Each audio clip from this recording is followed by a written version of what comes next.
Shalom Bapak Ibu Jemaat yang terkasih. Apa kabarnya? Puji Tuhan, saya percaya kita semua dalam keadaan baik-baik dan sehat-sehat. Pada pagi hari ini, sebelum saya melanjutkan khotbah saya, penyampaian firman Tuhan pada pagi hari ini, saya mewakili rekan-rekan hamba Tuhan dan si ibadah terus menghimbau kepada kita semua, baik yang ada di tempat ini maupun yang masih di rumah, masih nyaman beribadah di rumah. Kami menghimbau semua untuk datang beribadah bersama-sama di dalam ibadah yang kita lakukan setiap waktu di gereja kita. Karena sekarang sudah tidak ada alasan bagi kita untuk tidak beribadah bersama-sama. Bapak Ibu perlu tahu dan kita semua perlu tahu bahwa keadaan COVID di negara kita, negara Indonesia adalah yang sangat terendah saat ini, menjadi negara yang sangat-sangat baik dan rendah di dalam penularan COVID-19. Jadi tidak ada alasan lagi bagi kita untuk nyaman beribadah di rumah, terlebih kita yang masih muda dan kuat, ya. Jadi mari kita semangat untuk beribadah kepada Tuhan, mencari wajah Tuhan, bersekutu bersama dengan Tuhan. Karena hal ini sangat berkaitan apa yang saya sampaikan juga. Ada nyerempetnya dikit tentang persekutuan kita terhadap sesama pada pagi hari ini. Meskipun judul khotbah saya adalah melawan pencobaan. Bapak Ibu Saudara yang terkasih, minggu kemarin Pak Pendeta Edi telah menyampaikan kepada kita, apakah pencobaan itu berasal dari Tuhan atau dari mana? Beliau sudah menjelaskan bahwa pencobaan itu berasal dari si jahat dan dari keinginan hidup manusia itu sendiri. Tetapi Allah mengizinkan pencobaan itu terjadi, dan itu namanya adalah ujian, bukan pencobaan lagi. Jadi Allah mengizinkan iblis, si jahat, dan hati kita sendiri mencobai diri kita sendiri, sehingga itu disebut ujian.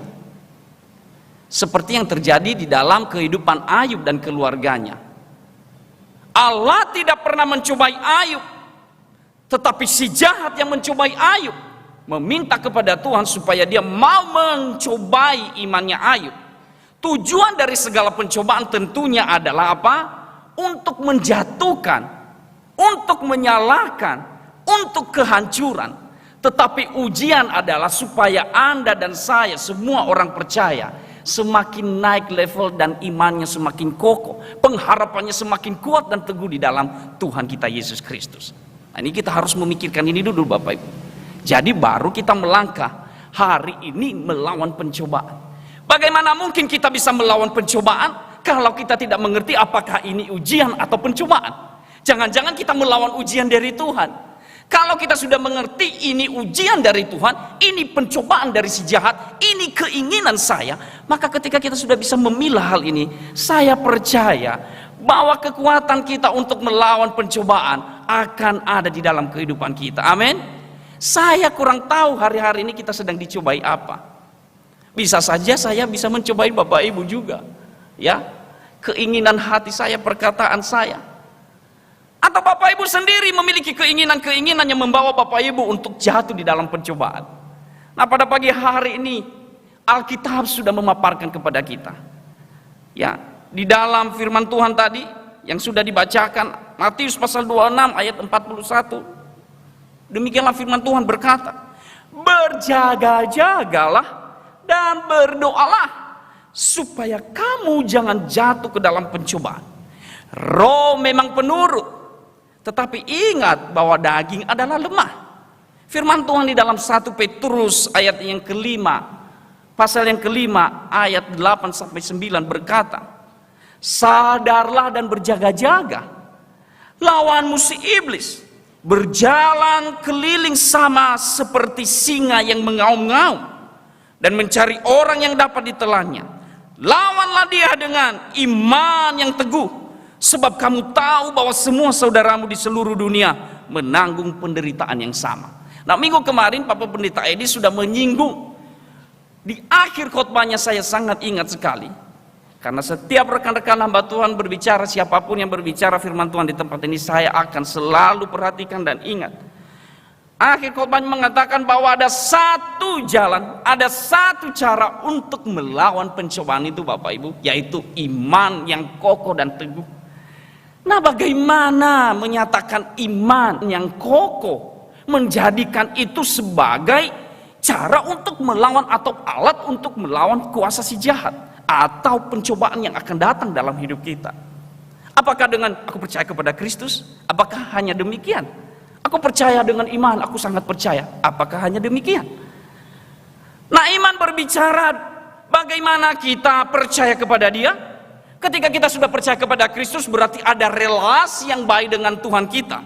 Saya percaya kepada Lause Edi sebagai pendeta di tempat ini. Saya tidak hanya percaya saja dengan omongan dan bicaranya, tetapi saya sudah menjalin hubungan dengan Lause Edi sebagai gembala di tempat ini. Kami memiliki relasi yang baik. Bahkan rekan-rekan hamba Tuhan, bahkan Bapak Ibu jemaat yang ada di tempat ini juga, sebagian besar bagi saya sudah membangun hubungan relasi dengan Anda, sehingga saya dan kita semua satu sama lain memiliki relasi yang baik, sehingga itu membuat kita semakin percaya satu sama lain. Kan gitu Bapak Ibu. Iman yang teguh, iman yang kokoh, berarti memiliki relasi yang baik dengan Tuhan. Dikatakan di sana bahwa iman yang sangat-sangat teguh dan kokoh itu akan dinyatakan lewat tindakan apa? Membangun relasi yang baik dengan Tuhan. Bapak Ibu saudara-saudara yang terkasih, relasi ini ada dua hal yang saya tulis di sini. Ada dua hal yang saya tulis di sini, bagaimana kita membangun relasi yang baik dengan Tuhan.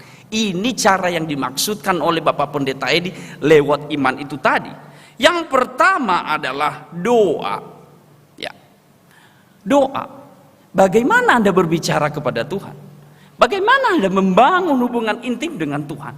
Tuhan sudah memberikan fasilitas kepada kita. Dia bahkan sudah memerintahkan, sudah mengajarkan kita bagaimana kita berbicara kepadanya, yaitu hanya satu saja, yaitu apa?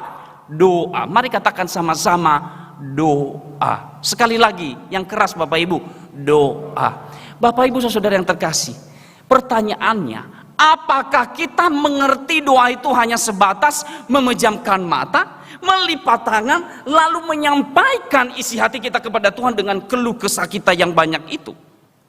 Apakah demikian? Kita mengalami masalah, kita mengalami pergumulan hidup, lalu nangis-nangis di hadapan Tuhan. Bahkan saya melihat tidak jarang ada orang yang sangat-sangat luar biasa di dalam berdoa sampai matanya penuh air mata. Bukan hanya penuh air mata lagi, tapi hidungnya juga beler tuh Bapak Ibu. Ya, sampai teriak-teriak juga ada yang berdoa seperti itu. Ada juga yang sampai kepalanya sujud di bawah tanah, ya. Jidatnya sampai ke lantai karena dia semangat berdoa. Apakah demikian yang dimaksudkan di dalam hal ini? Kalau doa hanya meminta, kalau doa hanya sekedar melipat tangan, kalau doa hanya sekedar berkeluh kesah di hadapan Tuhan, saya percaya bahwa itu akan menjadi rutinitas kita Bapak Ibu, dan itu akan membosankan. Makanya ada doa yang diulang-ulang terus. Bahkan ada yang berdoa bahasanya sama terus setiap hari. Kata-katanya, kalimatnya tidak ada perubahan sama sekali. Kalau doa hanya kita pikirkan bahwa itu hanya sekedar meminta, hanya melipat tangan, menutup mata. Tetapi jauh di luar itu Bapak Ibu, di dalamnya ada relasi dengan Tuhan, ada komunikasi yang baik dengan Tuhan. Itulah doa. Makanya firman Tuhan berkata, bila engkau berdoa, masuklah ke dalam kamarmu, tutuplah pintu dan berdoalah kepada Tuhan. Maka apa yang engkau minta di dalam kesunyian, di dalam kesendirianmu, di dalam intimasimu kepada Tuhan, Dia akan menjawabnya. Kenapa demikian Bapak Ibu? Kenapa harus tutup pintu? Kenapa harus tidak dilihat orang? Kenapa harus sendirian? Karena itu berbicara tentang relasi yang sangat intim. Ada hubungan yang sangat melekat. Itulah yang dirindukan Tuhan kepada kita. Apakah kita sudah memikirkan hal ini sebelumnya ketika kita berdoa? Makanya doa adalah gairah hidup orang Kristen. Ketika mereka memikirkan bahwa doa bukan hanya sekedar datang, melipat tangan, tutup mata, berkeluh kesah di hadapan Tuhan, meminta lagi, akan mengalami kejenuhan. Apalagi Bapak Ibu, kalau doa kita tidak dijawab oleh Tuhan, ya, Kalau sudah beberapa kali kita berdoa, lalu Tuhan tidak menjawab doa kita, kita akan mengalami kejenuhan.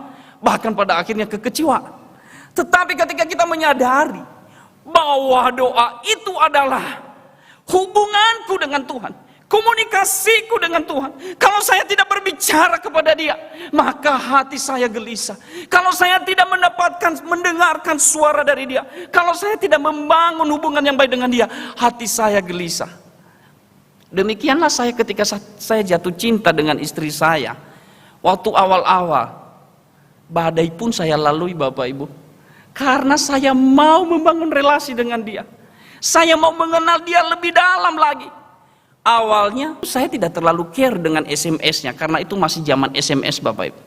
Ya, masih HP jadul itu, bunyi. Nah, apalagi kalau ada bunyi pasti orang tua ngelirik ya. Dan apalagi papanya, istri saya sangat tidak senang dengan hubungan kami waktu itu. Tapi puji Tuhan hari ini saya bersaksi di hadapan Tuhan dan di hadapan jemaat bahwa papa mertua saya sangat sayang kepada saya. Bahkan dia menganggap saya sebagai anak kandungnya sendiri.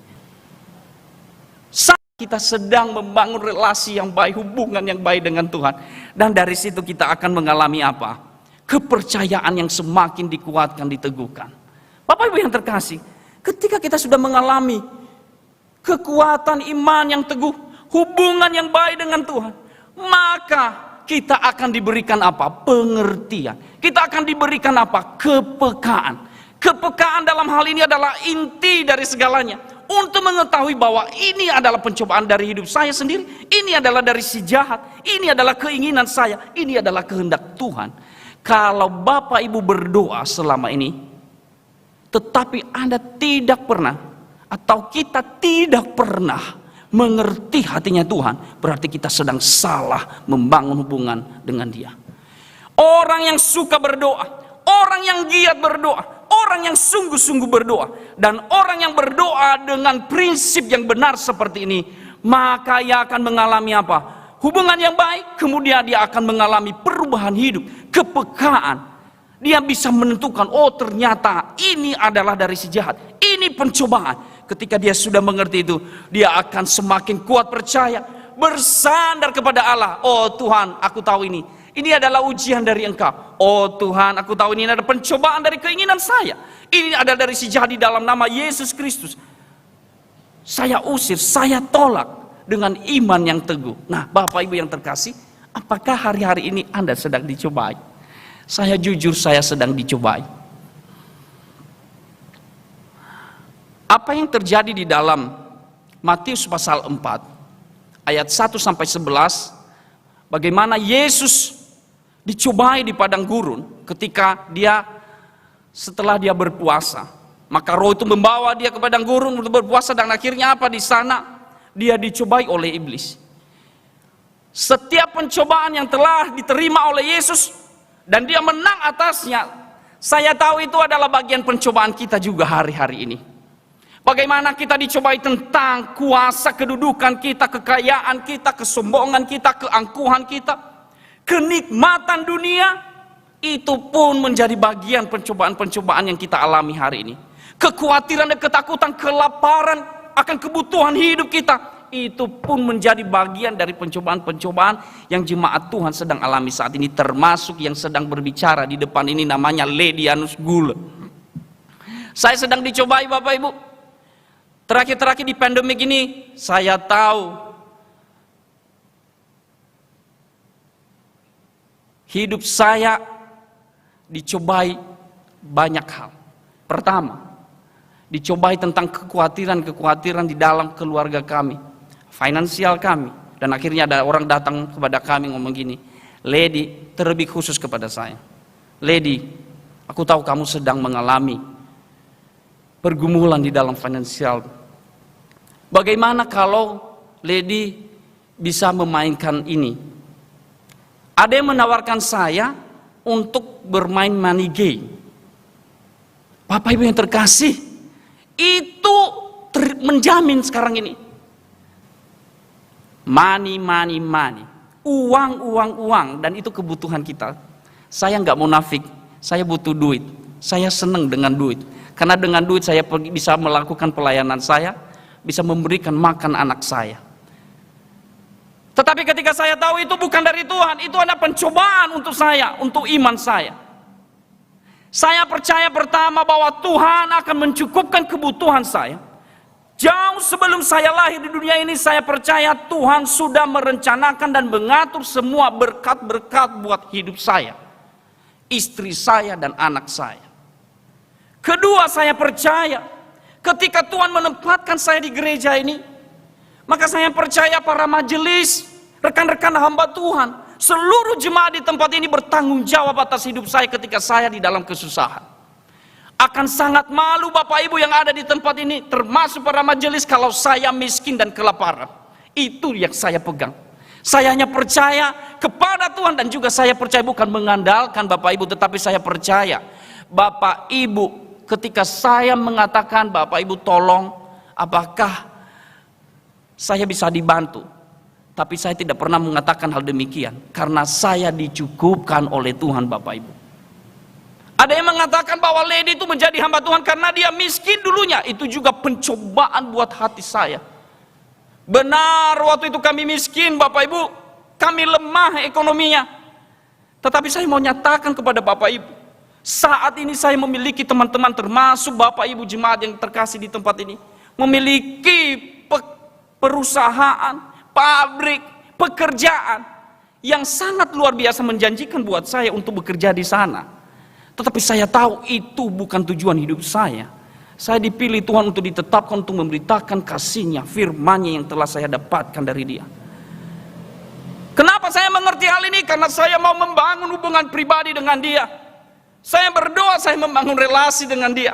Saya mengerti di dalam doa-doa saya ada jawaban Tuhan yang menguatkan, memberikan keteguhan iman kepada saya untuk menyampaikan kasih ini, kabar sukacita ini di dalam segala keadaan apapun. Bapak Ibu yang terkasih, biarlah kita memikirkan hal ini. Jangan juga ketika kita sudah mengerti bahwa ini pencobaan, tetapi kita masih memberikan kesempatan untuk kita dicobai. Seorang anak muda datang kepada saya Bapak Ibu, dia berkata, "Pak, kalau di Nias itu saya dipanggil gule, marganya, karena mereka sangat menghargai." Saya juga klarifikasi saat ini, kalau dilihat di Facebook, jangan Bapak Ibu jangan baper ya, yang di GKT Genteng ini ya, terlebih majelis ya, Bapak Pendeta, rekan-rekan hamba Tuhan. Kalau saya ini dipanggil pendeta meski bukan pendeta di sana. Saya hanya mau ngasih tahu kepada Bapak Ibu, kalau di Nias itu orang yang sudah sekolah teologi itu sudah dipanggil pendeta Bapak Ibu, dipanggil pastor.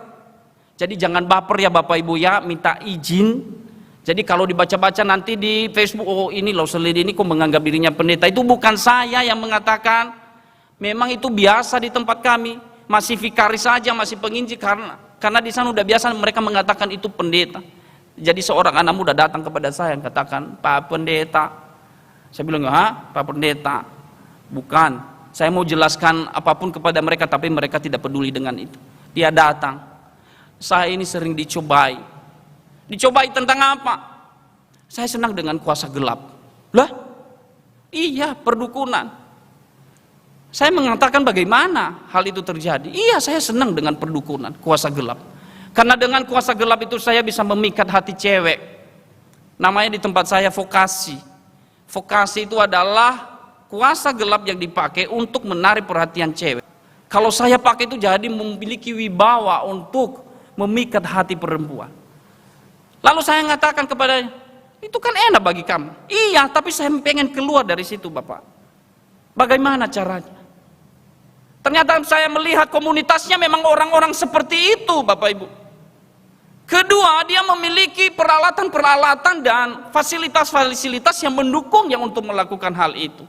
Bapak Ibu yang terkasih, ketika kita sudah mengerti bahwa ini akan berkompromi dengan jahat, tinggalkanlah. Saya mengatakan kepadanya, "Lihat kaosmu. Kamu katanya mau memuji Tuhan Yesus, mau mengabarkan kasih Tuhan, mau beriman kepada Kristus, tapi gambar kaosmu saja di sini tertera di sini. Gambar setan, gambar iblis. Bagaimana mungkin Kamu mau memuji Tuhan, tapi tubuhmu kamu serahkan kepada kuasa jahat. Bapak Ibu yang terkasih, biarlah pada pagi hari ini firman ini mengajarkan dan mengingatkan kita, membersihkan hidup kita. Ketika kita sudah berdoa, maka kita akan memiliki kepekaan yang kuat. Dan iman kita akan semakin kokoh di dalam Dia. Apakah kita hanya berdoa saja? Cukup? Tidak. Saya katakan tadi, doa adalah sebagai fasilitas kita, sarana yang diberikan Tuhan dengan free. Tidak pakai kuota, gratis. Komunikasi yang langsung, direct kepada Allah kita. Tanpa perantara, hanya di dalam Kristus Yesus saja. Berikutnya, ketika kita sudah berdoa, maka kita harus mendengarkan firman Tuhan.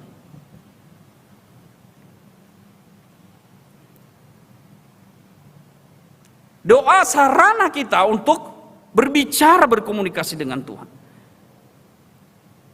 Di dalam doa kita banyak bicara, Tuhan Yesus, bla bla bla bla, dari A sampai Z.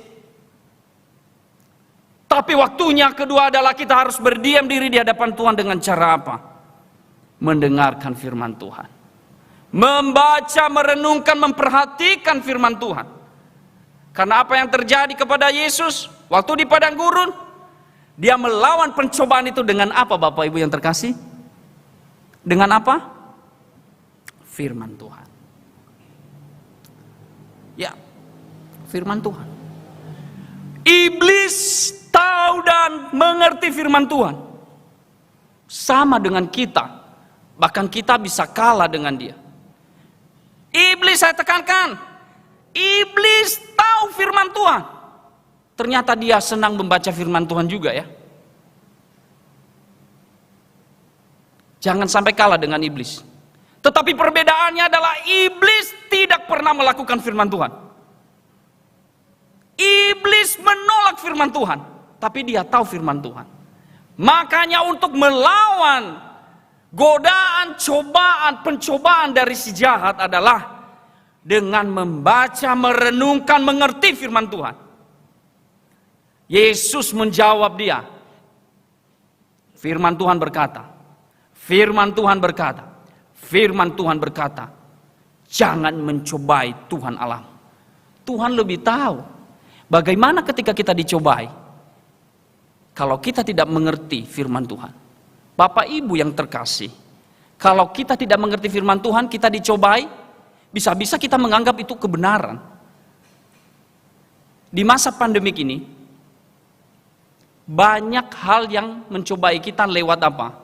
YouTube, WhatsApp, pemberitaan firman Tuhan yang aneh-aneh, nubuatan yang aneh-aneh, ya kan Bapak Ibu?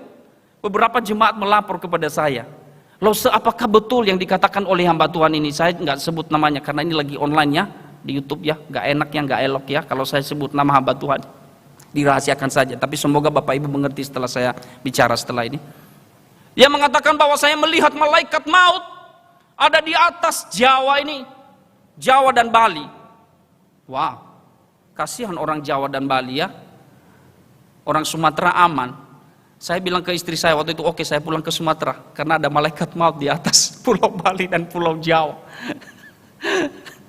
Bagaimana mungkin ini akan terjadi kematian yang luar biasa? Betul, benar, memang ada kematian yang luar biasa gara-gara COVID.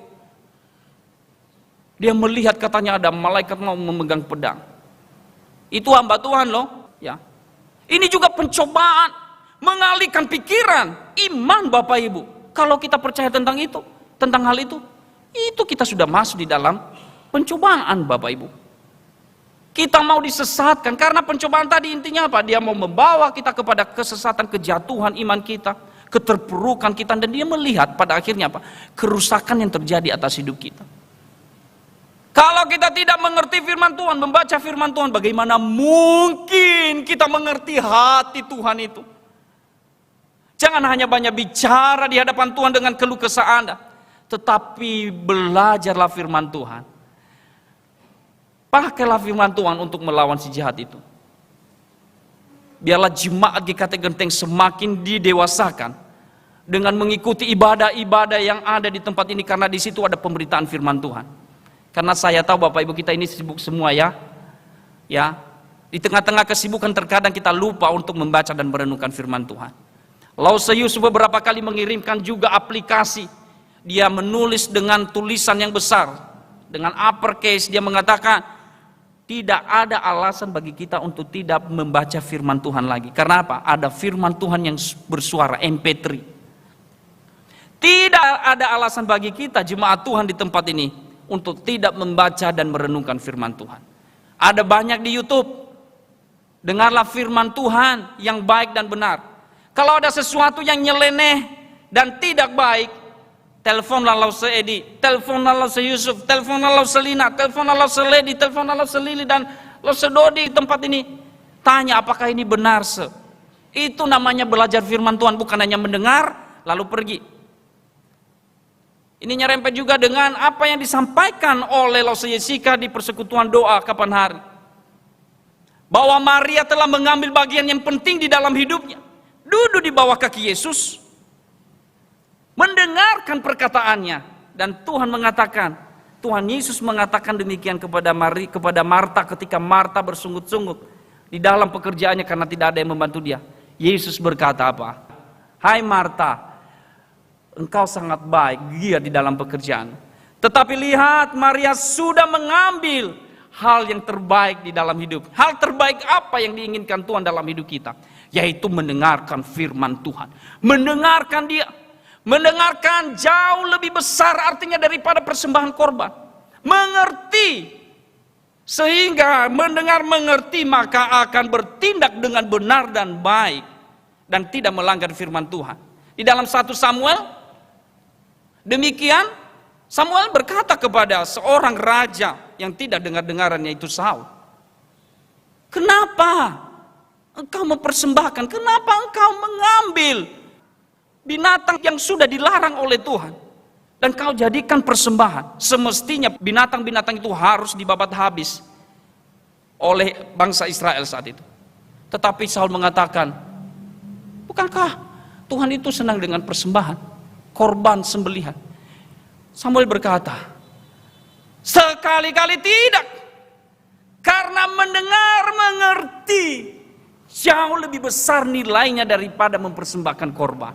Karena ketika kita mendengar Bapak Ibu, maka akan ada apa? Koneksi yang baik kepada Tuhan. Mengerti hatinya Tuhan.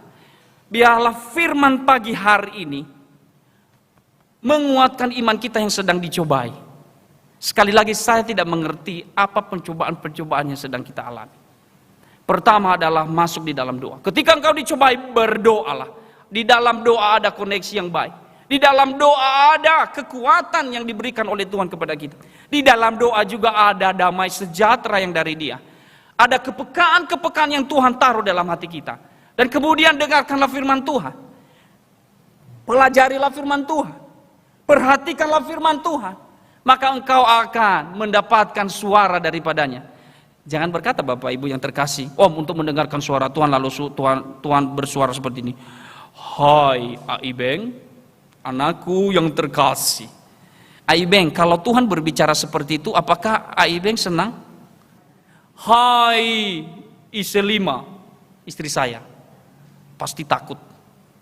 Makanya saya ngomong ke istri saya, jangan-jangan nanti Tuhan datang, karena dia sering kagetan toh. Jangan-jangan ketika Tuhan datang kepadamu, terus kamu kaget. Kamu kira itu iblis. Karena kamu kaget, wih, setan. Ternyata itu Tuhan. Firman Tuhan Alkitab sudah diberikan di tangan kita saat ini. Kita harus mengucap syukur tentang itu. Disitulah kita mengerti hati Tuhan. Rajin-rajinlah dan giatlah di dalam merenungkan firman Tuhan, terlebih di dalam melakukannya. Karena ketika kita melakukannya Bapak Ibu, kita akan mengerti, ternyata, Tuhan itu maunya gini. Kan ya, banyak ya hal seperti itu ya. Ketika kita sudah melakukannya, Tuhan, seperti ini, terima kasih Tuhan Yesus. Itulah Bapak Ibu, hanya 2 hal ini saja, nggak usah banyak-banyak. Kebanyakan nanti lupa semua. Ya, doa dan kemudian apa? Firman Tuhan. Tidak jauh-jauh dari situ. Dan contohnya bukan Lause Ledi, tapi Tuhan Yesus telah melakukannya. Dia berdoa dengan sungguh-sungguh meminta kepada Tuhan sampai keringatnya, sampai keluar darahnya. Dan akhirnya dia tetap kuat di dalam pencobaan itu dan ujian itu. Dan kemudian dia lawan si jahat dengan perkataan firman Tuhan, firmannya sendiri. Bapak Ibu yang terkasih, ketika relasi kita dengan Tuhan sudah terperbaiki, sudah baik, maka saya percaya relasi kita dengan sesama itu menjadi aplikasinya, terwujud di dalam persekutuan kita. Apa yang saya sedang bicarakan hari ini, yaitu melawan pencobaan, kita sedang melakukannya. Bapak Ibu datang ke tempat ini adalah salah satu cara untuk melawan pencobaan. Karena di tempat ini Anda berdoa, di tempat ini Anda memuji Tuhan, di tempat ini Anda mendengarkan firman Tuhan. Makanya jangan jemu-jemu untuk datang beribadah. Bapak Ibu yang ada di rumah, saya himbau kembali, saya ingatkan kembali, jangan jemu-jemu. Tidak ada alasan bagi kita untuk tidak datang beribadah kepada Tuhan. Kalau kita tidak datang beribadah, berarti kita sedang membiarkan hidup kita dicobai. Pencobaan apa yang sedang Anda alami saat ini? Berserahlah kepada Tuhan, milikilah iman yang kuat kepada Tuhan. Lewat apa? Berdoa. Ya, bukan hanya berdoa tutup mata saja, lalu berseru seperti yang saya jelaskan tadi. Tetapi bangunlah relasi dengan Tuhan. Karena di dalam kendaraan kita nggak mungkin tutup mata, ya. Berjalan kita tidak menutup mata. Tetapi kita sedang berjalan melakukan aktivitas pun kita sedang berdoa di hadapan Tuhan ketika hati kita berbicara kepada Tuhan dan merenungkan firman-Nya. Biarlah Bapak Ibu diberkati oleh Tuhan, Los Lady juga diberkati oleh Tuhan, dan kita menang di dalam pencobaan. Amin. Bapak Ibu menang pagi hari ini? Percaya menang? Kok saya rasanya kok ada yang masih belum menang ini. Sekali lagi saya tanyakan, kita umat pemenang Bapak Ibu? Yang kanan amin yang kuat. Ya, yang sebelah kiri agak sedikit. Sekali lagi, kita umat pemenang Bapak Ibu? Baru 100%. Tuhan Yesus memberkati, mari kita berdoa. Terima kasih Tuhan Yesus, pada pagi hari ini kami diyakinkan bahwa kami adalah umat-umat pemenang. Tidak ada hal apapun yang bisa memisahkan kami daripada kasih Kristus.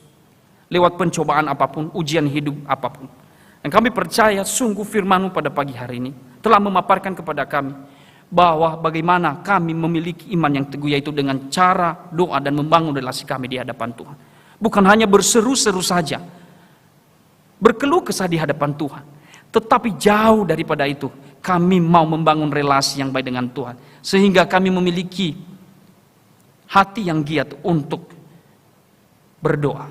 Dan kemudian biarlah hati yang haus dan lapar akan kebenaran firman Tuhan setiap waktu ada di dalam hidup kami. Berkati Bapak Ibu jemaat yang sedang dicobai, bahkan yang akan dicobai. Tuhan Yesus Kristus berikan kami kemampuan. Jauhkan kami daripada pencobaan-pencobaan yang melebihi kekuatan kami sendiri. Dan kami percaya bahwa Allah berdaulat dalam hidup kami. Allah sudah mengatur semuanya. Allah tidak pernah mengizinkan pencobaan itu terjadi atas hidup kami melebihi dari kekuatan kami. Kami sangat percaya itu. Kami sangat yakin dan bersuka cita pada pagi hari ini ada Yesus yang di tengah-tengah kami yang sedang memberkati kami. Terima kasih Tuhan Yesus Kristus. Berkati jemaat-Mu, berkati hamba-hamba-Mu di tempat ini. Di dalam nama Yesus kami berdoa dan mengucap syukur. Yang percaya sama-sama katakan amin. Tuhan memberkati Bapak Ibu.